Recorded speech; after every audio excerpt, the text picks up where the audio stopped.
Assalamualaikum warahmatullahi wabarakatuh.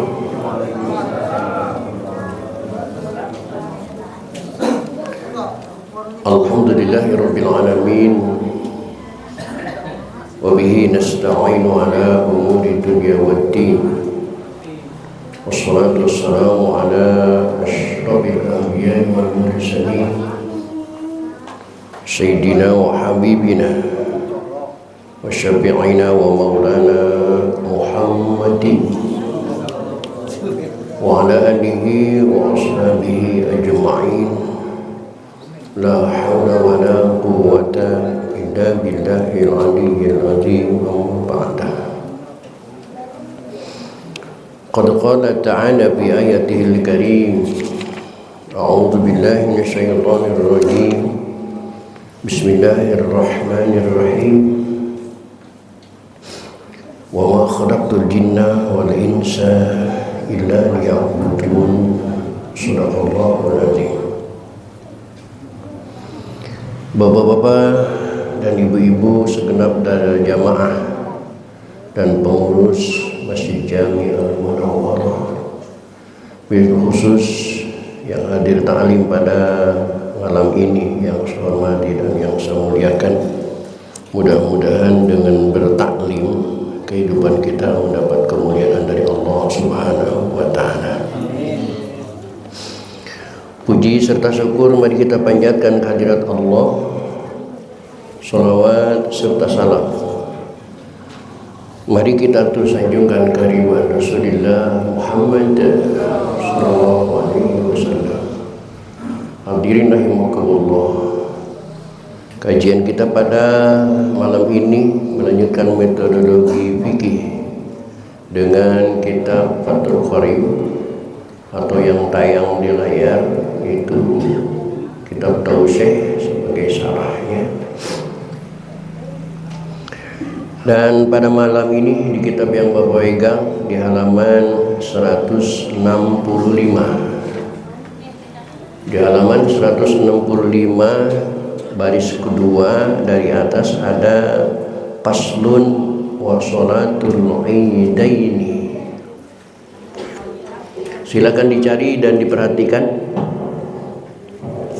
Dan kita buka saja ta'lim ini dengan sama-sama membaca Ummul Quran surah Fatihah. Saya berharap kepada Allah Subhanahu wa ta'ala, semoga dengan asbab membaca Fatihah Allah berkenan mengampuni dosa dan kesalahan yang pernah kita lakukan. Amin. Terutama untuk kedua orang tua kita, keluarga kita, saudara-saudara kita muslimin muslimat yang sebagian besar mereka sudah ada di alam barzakh. Semoga diampuni semua dosa dan kesalahannya oleh Allah dan diterima amal ibadahnya oleh Allah Subhanahu wa ta'ala. Amin. Dan bagi kita yang masih hidup dengan niat akan selalu hadir di majlis ta'lim, mudah-mudahan Allah berikan kepada kita panjang umur yang disertai dengan sehat walafiat, dihiasi dengan rezeki yang jembar dan luas, guna untuk bekal ibadah kita kepada Allah Subhanahu wa ta'ala. Bisyafaati Rasulillah wa bibarkali mubarakatil mu'allif al-kitab wa bisiril Fatihah. A'udzu billahi minasyaitonir rajim. Bismillahirrahmanirrahim. Alhamdulillahirabbil alamin. Arrahmanir rahim. Maliki yaumiddin. Iyyaka na'budu wa iyyaka nasta'in. Ihdinas siratal mustaqim. Shiratal ladzina an'amta 'alaihim ghairil maghdubi 'alaihim waladdallin.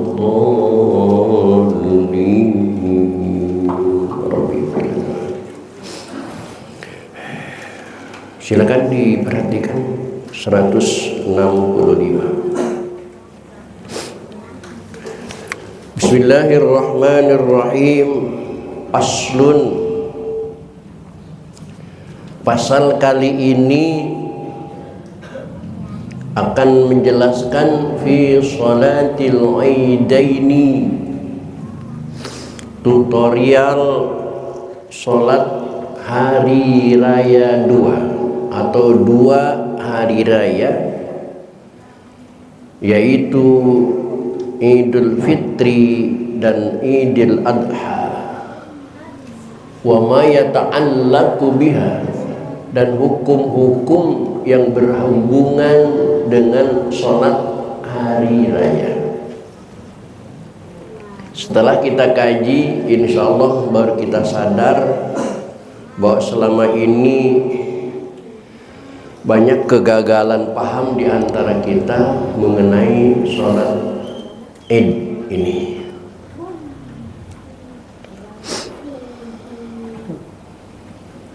Pernah Bapak mendengar ada sholat Id orang sendirian? Pernah? Masa belum? Sholat hari raya sendirian pernah dengar?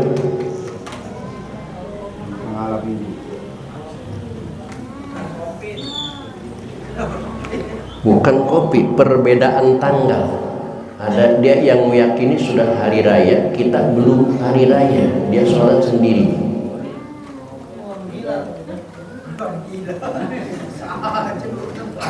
Gua bilangin orangnya lebih. Di antaranya Ustadz Jajang yang sering sholat sendirian, bilangin.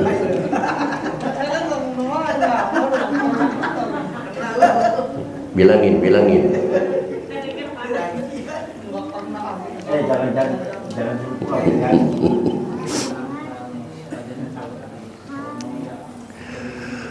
Wa sholatul idaini, dan sholat dua hari raya, al-fitri yakni idul fitri wal adha, dan idul adha, sunnatun adalah sunnah, muakkadatun muakkad, sunnah yang dikukuhkan.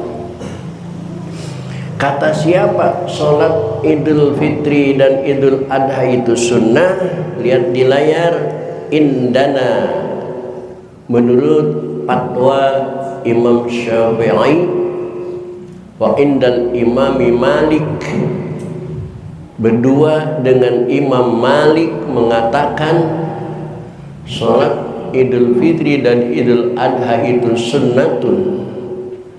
Tetapi wa inda Abi Hanifah, dan menurut fatwa Imam Abu Hanifah atau Hanafi,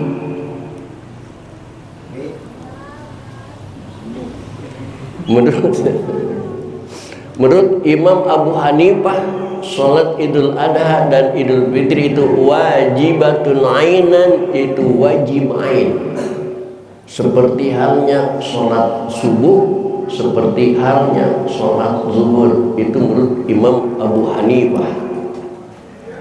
Bahkan wa indal Imami Ahmad, fatwa menurut Imam Ahmad Hambali, bahwa sholat Idul Fitri dan Idul Adha itu wajibatun kifayatun, wajib kifayah. Jadi ada 3 hukum dari 4 madhab.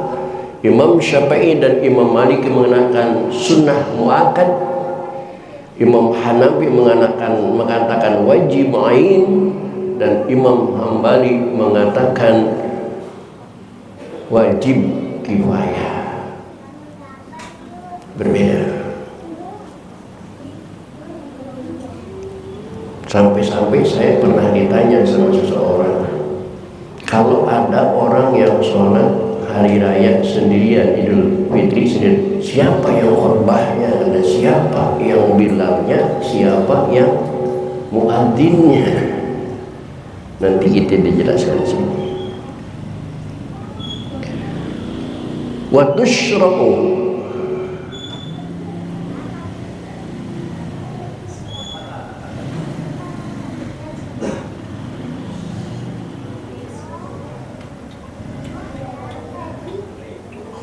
dan dilakukan sholat Idul Fitri dan Idul Adha itu jamaatan, dengan berjamaah.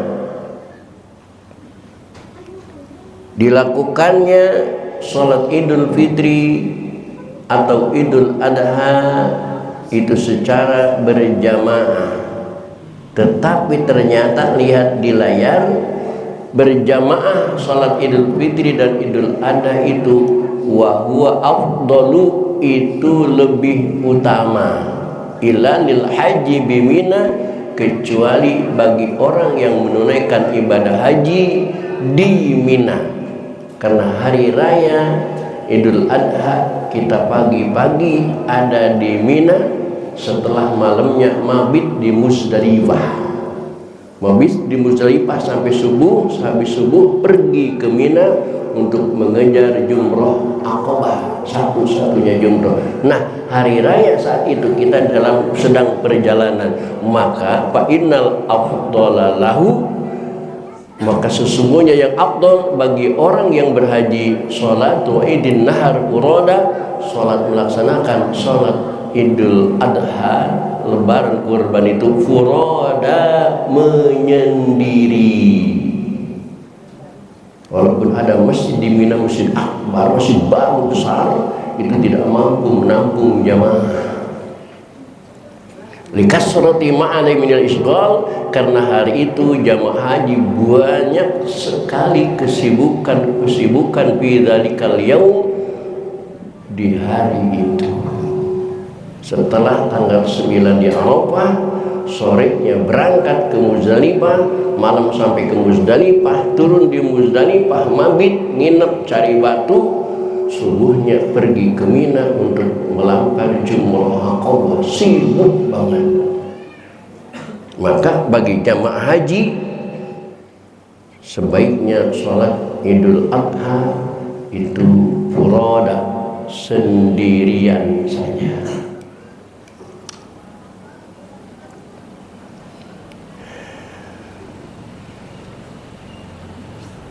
Maka di sini di bukunya, sholat Idul Fitri dan Idul Adha dilakukan secara jamaah, walimun faridin, dan bagi orang sendiri silakan dilakukan cuman sendiri, silakan,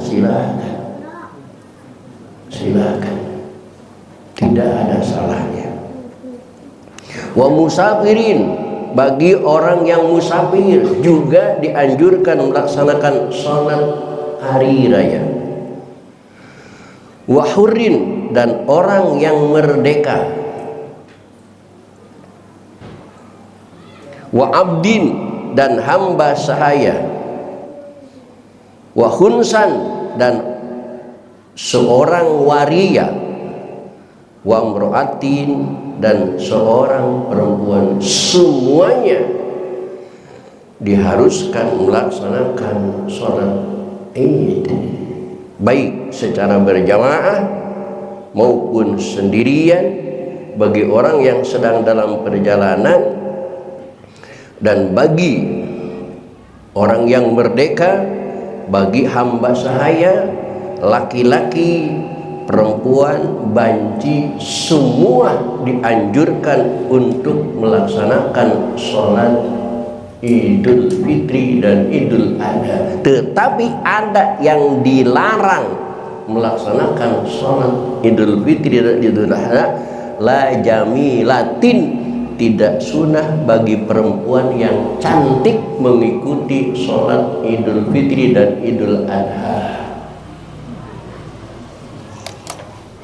Nggak boleh mengganggu konsentrasi khatib.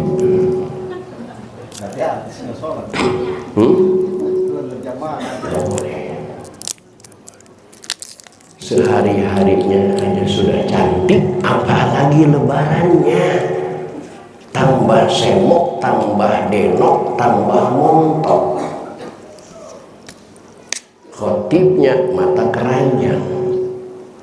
Untung saya nggak khotib di Al-Munawwarah.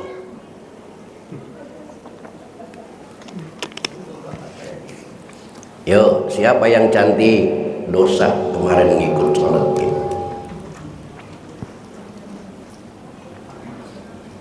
Cantiknya Ustadz kalem dia mah.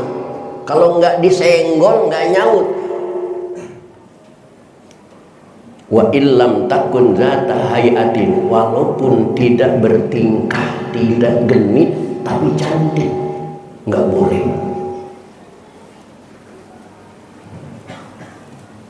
Itu yang pertama. Yang kedua,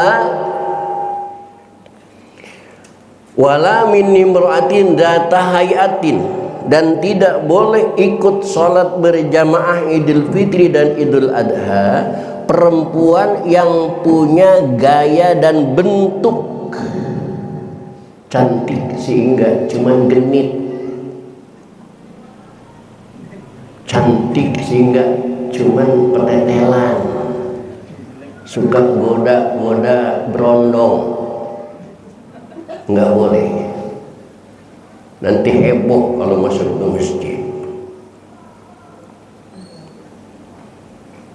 Wa illam takun jamilatan, walaupun dia tidak cantik, tapi dia punya tingkah, punya perilaku yang sering menarik laki-laki.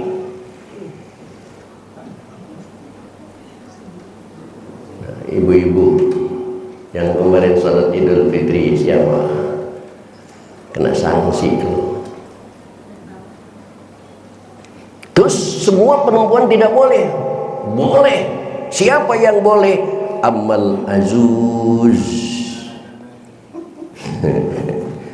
Adapun perempuan yang sudah tua, nenek-nenek, patah durul ida, maka sunnah hadir. Kalau nenek-nenek silakan ikut berjamaah. Tapi kayaknya yang hadir emak-emak di sini kemarin nenek-nenek semua loh. Udah punya cucu semua itu. Ini saya tidak membatasi dan melarangnya. Saya hanya membacakan kitab sesuai bacaannya gitu. Yang boleh hadir cuma nenek-nenek. Itu pun bisya bibaitiha, memakai pakaian rumahnya, tidak boleh memakai pakaian lebaran, pakai daster yang robek aja, pakai baju yang biasa dipakai di rumah.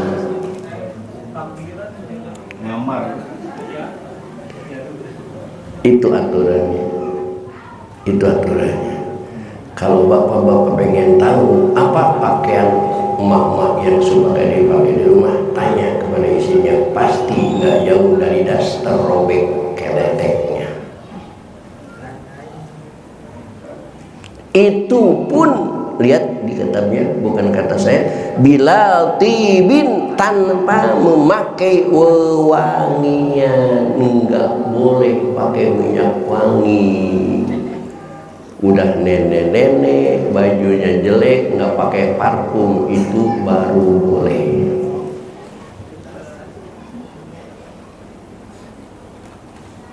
Ini di dalam kitab ini berarti artis-artis itu nggak boleh sholat Idul Fitri. Kalau berpatokan kepada kitab ini, tapi ingat masih ada kitab lain yang barangkali memperbolehkan. Kita lagi ngaji kitab Fathul Qorib ini. Yang pertama, ini kesalahan kita. Yang kedua, ketika pelaksanaan sholat, pada umumnya kita melihat ke timur, matahari sudah ngangkat apa belum, sudah tinggi apa belum. Kalau belum tinggi, biasanya belum dimulai sholat, begitu kan? Apa benar? Lihat di kitab. Wa waktu sholatil idi, dan waktu sholat id itu ma baina tulu'i syamsi wa zawaliha, antar terbitnya matahari dan tergelincirnya matahari. Adapun waktunya melaksanakan sholat id adalah ketika matahari sudah terbit dan sampai tergelincirnya. Wala nadra, lihat di layar, wala nadra liwaktil karoha, tidak ada waktu makruh. Maka Kalau matahari sudah terbit, nggak mesti nunggu angkat setombak waktu duha, tidak. Silahkan dilanjutkan sholat Idul Fitri dan Idul Adha. Sekali lagi, tidak mesti nunggu matahari ngangkat satu duha. Kan makruh Ustaz, kan haram kalau sholat ketika matahari terbit. Wala nadhra di waktil karohah, tidak ada kata-kata makruh untuk sholat Idul Fitri dan Idul Adha, karena ada sebab mutaqaddim, sebab yang mendahului. Selama ini kan kita sudah kumpul nunggu matahari tinggi, apalagi sholat di lapangan, matahari tinggi panas.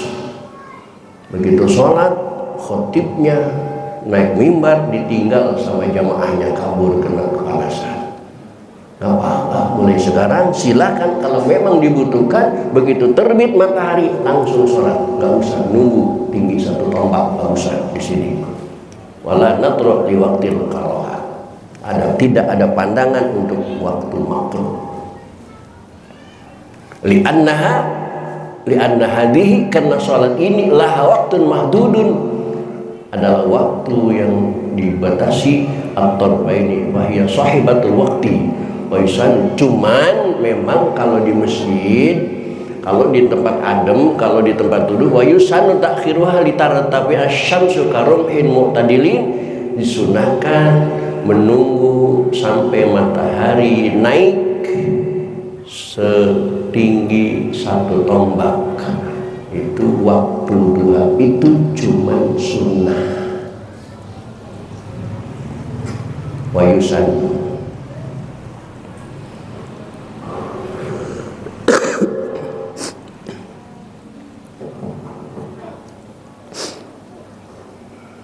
wahiyah,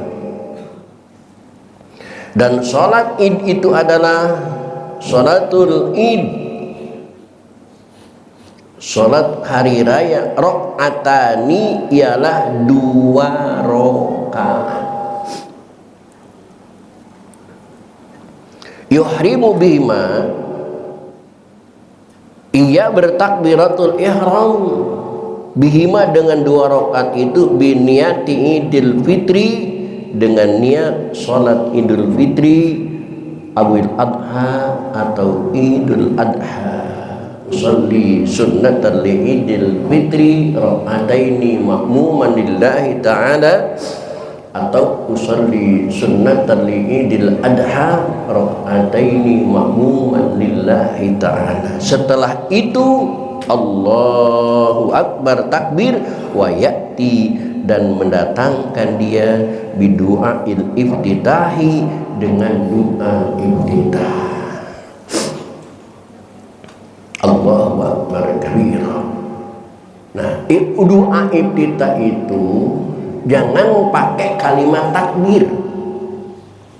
Takbir itu Allahu Akbar, narik nafas, doa iftitah baru Allahu Akbar kabira walhamdulillahi katsira. Jangan didouble akbarnya, akbar 1 digunakan untuk takbir sekaligus digunakan untuk doa iftitah. Allahu Akbar kabira walhamdulillahi katsira, enggak boleh, harus Allahu Akbar lagi. Bahkan disunahkan narik nafas, Allahu Akbar, Allahu Akbar kabira walhamdulillah, diulangi lagi Allahu Akbarnya, jangan pakai Allahu Akbar takbir. Setelah selesai doa iftitah, wa yukabbiru, dan membaca takbir ya musalli, lalu takbir lagi fi raqatil ula, di rakaat pertama, sab'an, 7 kali takbiran, siwa takbiratul ihrami, selain takbiratul ihram. Setelah selesai takbir doa iftitah, takbir ziyadah, Allahu Akbar, Allahu Akbar. Berapa banyak? Sab'an, 7 kali. Lihat di layar. Yaqifu baina kulli sintaini min at-takbirati biqadri surat al-ikhlas. Yuhallilu wa yutakbiru wa yumajjidu ayu azimullah bitasbih wa tahlil wa yusinu bidzalika ayaqulu.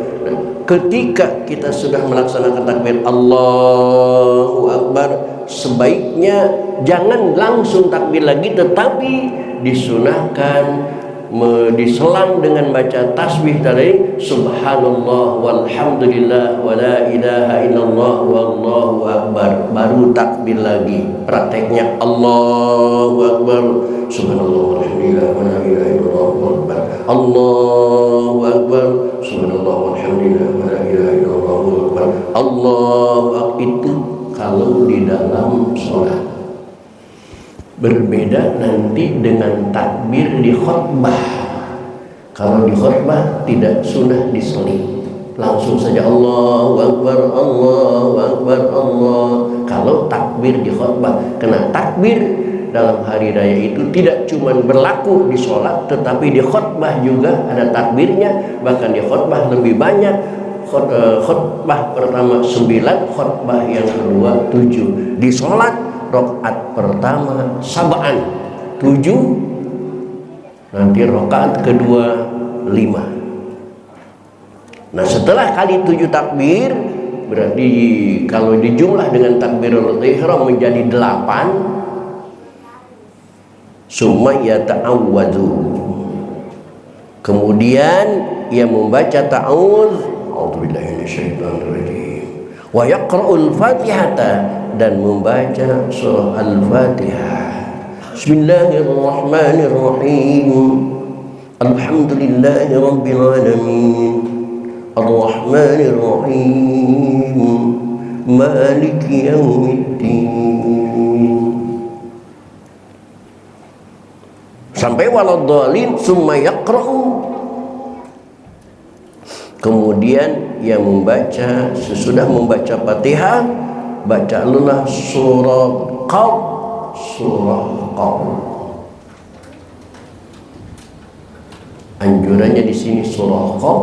Pada prakteknya jarang yang membaca surah Qaf. Tetapi apapun surat yang dibaca dalam sholat Idul Fitri dan Idul Adha itu bacaannya jahran, supaya dibaca keras. Walaupun sholatnya di siang hari, patokan sholat pada umumnya kalau sholat itu dilaksanakan di siang hari dianjurkan dipelankan suaranya. Kalau sholat itu dilaksanakan di malam hari dianjurkan keras suaranya, kecuali sholat Idul Fitri dan Idul Adha walaupun dilaksanakan di siang hari tetapi sunnah jahran, dikeraskan. Kama rawahu Muslim wa an Nu'man bin Bashir annahu, sesungguhnya Nabi Muhammad sallallahu alaihi wasallam salat Idul Fitri karena yaqra'u, beliau membaca fil Adha wal Fitri, di dalam salat, di dalam Idul Adha dan Idul Fitri. Apa yang beliau baca? Yang pertama, rakaat pertama, sabbihisma rabbikal a'la, itu yang dicontohkan oleh Rasulullah. Lalu rakaat kedua, wal ataka hadisul ghasyiyah, rakaat kedua beliau membaca al-ghasyiyah. Itu yang sering dipakai, al-a'la dan al-ghasyiyah. Itu pernah dipakai Rasulullah.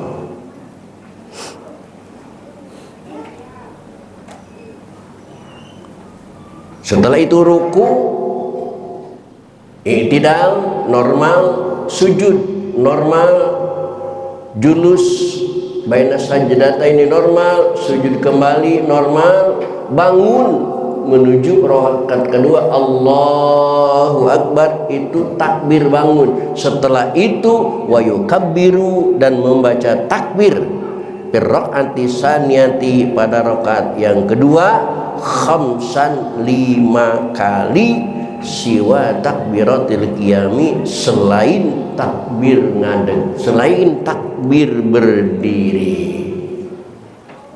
Kalau dijumlah takbirnya semuanya dengan takbir berdiri Berarti pada rakaat kedua jumlah takbirnya 6. 1 takbir berdiri, 5 takbir tambahan. Tetap berlaku antara takbir harus diselangi dengan kalimat tadi subhanallah walhamdulillah wala ilaha illallah wallahu akbar, baru takbir lagi, selang lagi, dan seterusnya sampai 5 kali. Lalu summa yata'awwadu, kemudian membaca ta'awud, summa yaqra'ul fatihata, kemudian membaca Fatihah. Selesai membaca Fatihah, wa surat Taqtarabat, dan bacalah surah Iqtarabat.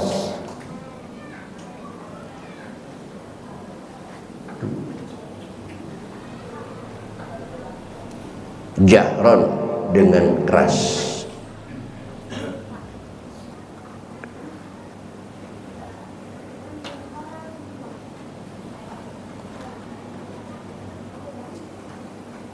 Selesai surat, ruku seperti biasa normal, i'tidal seperti biasa normal, sujud normal, duduk antara sujud normal, sujud lagi normal, sampai tasawuf akhir, sampai salam semuanya normal. Yang beda cuma takbirnya saja ditambahin di rakaat pertama. Takbirnya tambah 7, di rakaat kedua takbirnya tambah 5. Selain itu semuanya normal. Baru nanti kalau berjamaah wayah tubuh khutbah. Kalau sholat sendirian nggak usah ada khutbah, udah salam, udah selesai. Ada udah, karena kalau ada khutbah bingung nyari bilalnya kemana, nyari muadzinnya kemana. Nggak usah ada khutbah, cukup dengan 2 kali sholat seperti tuntunan tadi. Baik hadirin, itulah sugan taklim pada kesempatan malam ini. Kurang lebih mohon dimaafkan. Billahi taufiq wal hidayah. Assalamualaikum warahmatullahi wabarakatuh.